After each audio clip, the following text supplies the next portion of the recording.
तो नमस्कार, आदाब, सत श्री अकाल दोस्तों। मैं रजनी स्वागत करती हूँ आपका हमारे चैनल राजस्थान ज्ञान में। तो दोस्तों 10 और 11 जनवरी की न्यूज़ लेके आज आपके सामने उपस्थित हूँ मैं।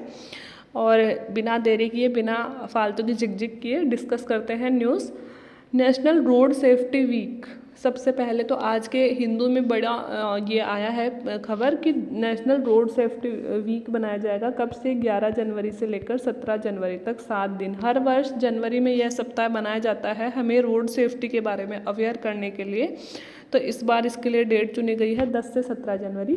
तो इसमें यही लिखा गया है हमारे देश में प्रतिवर्ष 5 लाख से ज़्यादा रोड एक्सीडेंट होते हैं। सोच रहे हो कितनी बड़ी जनसंख्या है जो रोड एक्सीडेंट में मर रही है। इसके खिलाफ सद्भावना और जागरूकता फैलाने के लिए हम रोड सेफ्टी वीक ये बनाते हैं।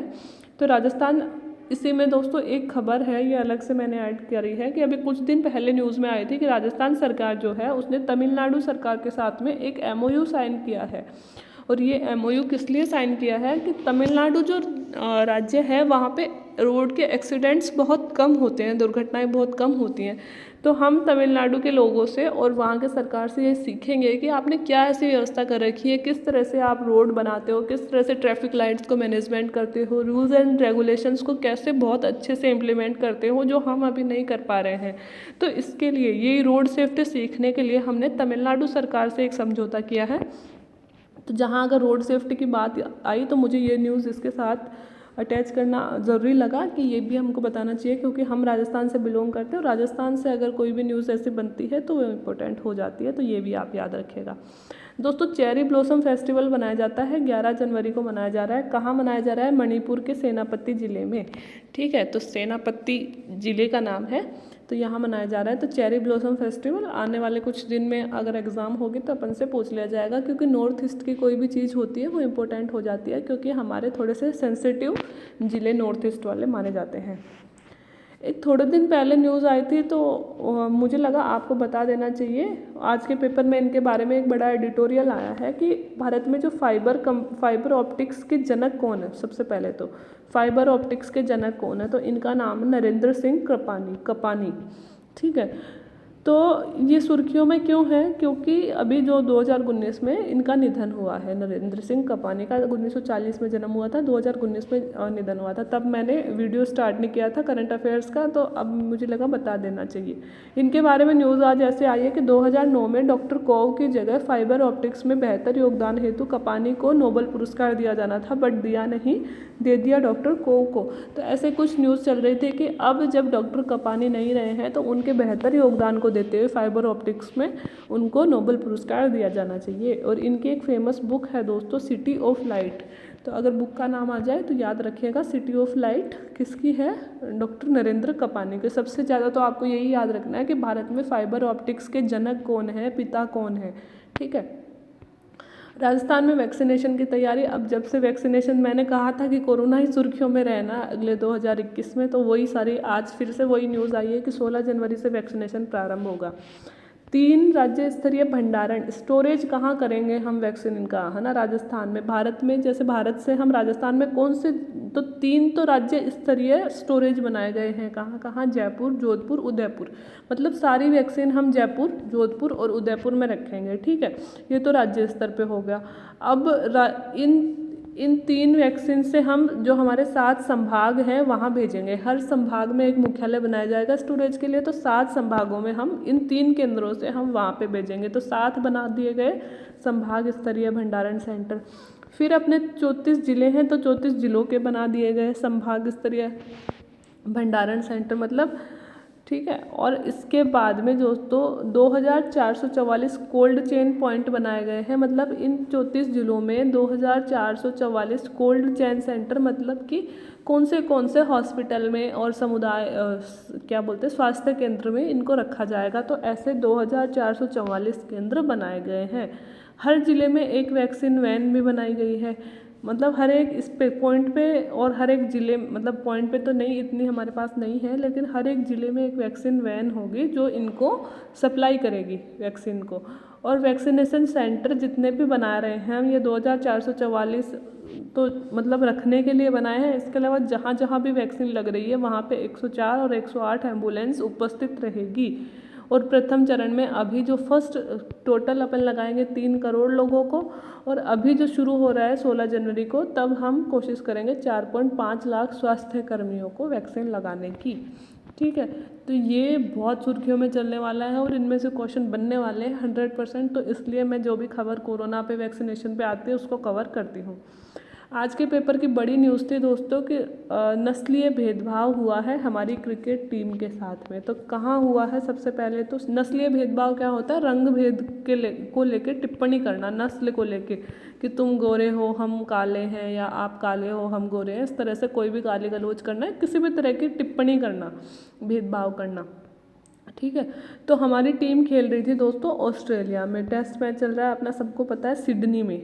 ठीक है, वहाँ पे हमारे गेंदबाज है मोहम्मद सिराज, जो फील्डिंग कर रहे थे बाउंड्री के पास में। तो वहाँ के जो दर्शक हैं उन्होंने उनको ब्राउन मंके और अदर कुछ ऐसी लैंग्वेज उन्होंने उनको बोलना शुरू कर दी ज़ोर ज़ोर से। तो सिराज को आपत्ति हुई, इन्होंने अंपायर से जाके शिकायत की और अंपायर ने फिर पुलिस को बुलाया और उन लोगों पे तुरंत कार्यवाही की गई। उन दर्शकों को बाहर निकाला गया वहाँ से और ऑस्ट्रेलिया ने भारतीय टीम से माफ़ी मांगी। देखो, जनता कहीं की भी कुछ भी बदतमीज़ी कर सकती है, उस पर हम बहुत ज़्यादा कंट्रोल नहीं कर सकते, लेकिन अच्छी बात यह है कि ऑस्ट्रेलियन कंट्री ने भारतीय टीम से माफ़ी मांगी है कि उन्होंने कहा है कि हम ज़ीरो टॉलरेंस पॉलिसी रखते हैं जो रंग भेद की नीति है उसके खिलाफ। तो हम ऐसी नस्लीय भेदभाव अगर हमारे देश के नागरिक भी करें तो हम उसको बिल्कुल भी बर्दाश्त नहीं करेंगे। इसलिए उन्होंने उन लोगों पर जो दर्शक थे उन पर तुरंत कार्रवाई की है। एक दोस्तों लिथियम बेल्ट, ये तो मैंने अलग से लिख दिया यहाँ पे लिथियम, इसलिए कि आज के पेपर में न्यूज़ आई थी कि इलेक्ट्रिक व्हीकल जो चलते हैं उनमें जो बैटरी यूज़ होती है दोस्तों, उस बैटरी में 2 तत्व चाहिए होते हैं। वो बैटरी किससे बनती है? एक तो लिथियम से और एक कोबाल्ट से। ठीक है, तो दोनों की ज़रूरत होती है। तो लिथियम हमारे देश में बिल्कुल भी नहीं होता, तो हम अगर इलेक्ट्रिक वाहन चला रहे हैं तो हमें ज़रूरत पड़ेगी लिथियम की, है ना। तो लिथियम हम कहाँ से आयात कर रहे हैं? कुछ दिन कल परसों के पेपर में मैंने पढ़ाया भी था, अर्जेंटीना से हमने एक समझौता किया है जहाँ से हम लिथियम आयात करेंगे, है ना। तो इसी अर्जेंटीना से रिलेटेड ये जो ट्रायंगल है अर्जेंटीना, चिली और बोलिविया का, जो दक्षिणी अमेरिका के देश हैं दोस्तों, यहाँ पे सबसे ज़्यादा लिथियम विश्व में पाया जाता है। इसलिए मैंने इनको लिख दिया यहाँ पे, अर्जेंटीना, चिली और बोलिविया लिथियम बेल्ट कहलाते हैं। अब दोस्तों आज के पेपर में न्यूज़ थी कि किस राज्य में कॉलेज के छात्रों को 2 GB डेटा पर डे का फ्री मिलेगा। तो तमिलनाडु सरकार है जिसने घोषणा करी है कि शायद उन्होंने अप्रैल तक का बोला है कि अप्रैल तक हम कॉलेज में पढ़ने वाले प्रत्येक बच्चे को फ्री में 2 GB डेटा देंगे, तो ताकि वो अपनी ऑनलाइन स्टडी कर पाए। एक वाइट नॉइज़ करके एक म्यूज़िक का नाम आया है कि वाइट नॉइज़ म्यूज़िक 2020 में सबसे ज़्यादा सुना गया था। तो ये क्या है? ये दोस्तों एक तरह की धुन होती है जिसको सुनने से नींद अच्छी आती है और मन को सुकून मिलता है। आप भी सुन के सर्च करके सुन सकते हो, देख सकते हो अच्छी नींद आती है कि नहीं। तो ये बहुत ज़्यादा सुर्खियों में रहा है 2020 में। गणतंत्र दिवस पर हमारे नए मुख्य अतिथि बुलाए जा रहे हैं चंद्रिका प्रसाद संतोखी, जो सूरीनाम के राष्ट्रपति हैं। आपको पता है बोरिस जॉनसन को हमने इनवाइट किया था, लेकिन कोरोना की स्थिति ब्रिटेन में गड़बड़, ये ब्रिटेन के पीएम है, और कोरोना की स्थिति ब्रिटेन में ज़्यादा भयानक होने की वजह से उन्होंने मना कर दिया आने को। तो अभी पुख्ता नहीं हुआ है, इनविटेशन भेजा गया है, देखते हैं वो क्या कहते हैं। लेकिन अभी इनको इन्विटेशन भेजा गया है गणतंत्र दिवस पर मुख्य अतिथि के रूप में बुलाने के लिए, चंद्रिका प्रसाद संतोखी। ठीक है, दुनिया की सबसे लंबी वाणिज्यिक उड़ान दोस्तों हमारा एयर इंडिया का विमान है जिसने सबसे लंबी उड़ान भरी है एक बार में, दुनिया में सबसे लंबी उड़ान।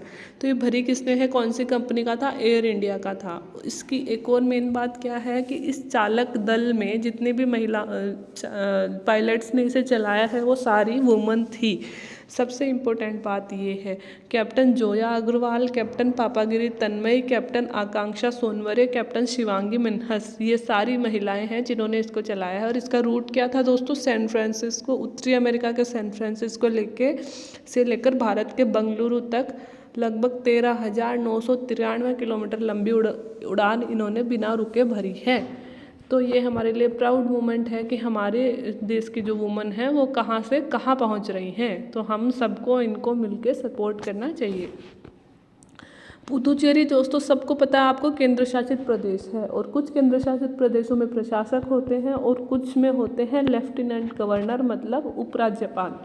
तो पुदुचेरी में उपराज्यपाल है अभी, और दिल्ली में भी अभी उपराज्यपाल है, और जो अभी नई विधानसभा बनेगी जम्मू कश्मीर में वहाँ पे भी उपराज्यपाल हैं और होंगे, और लद्दाख में भी उपराज्यपाल हैं, और कुछ में होते हैं प्रशासक। ठीक है, तो पुदुचेरी में उपराज्यपाल हैं। तो जहाँ पे उपराज्यपाल होते हैं, इनके पुदुचेरी के उपराज्यपाल कौन है अभी? किरण बेदी। और पुदुचेरी में सीएम कौन है? वी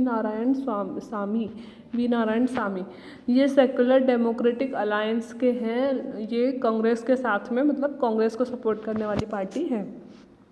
तो सीएम ने ये आरोप लगाया है कि किरण बेदी केंद्र शासित प्रदेश के विकास को बाधित कर रही हैं। तो ये सीएम सर जो हैं ये धरने पे बैठ गए हैं केंद्र के सामने, कि केंद्र को कह रहे हैं कि इस उपराज्यपाल को हटाया जाए क्योंकि ये हमें काम नहीं करने दे रही है। तो दोस्तों, ये सीएम और राज्यपाल में जो आपसी लड़ाई होती है ये हम हमेशा देखते रहते हैं। जो राज्यपाल होता है, गवर्नर जो होता है, उसको हम बोलते भी हैं केंद्र का एजेंट, और सेम उपराज्यपाल को भी यहाँ पे ज़्यादा शक्तियाँ प्राप्त होती हैं। हमारे राज्यपाल से भी ज़्यादा शक्तियाँ उपराज्यपाल को प्राप्त होती हैं।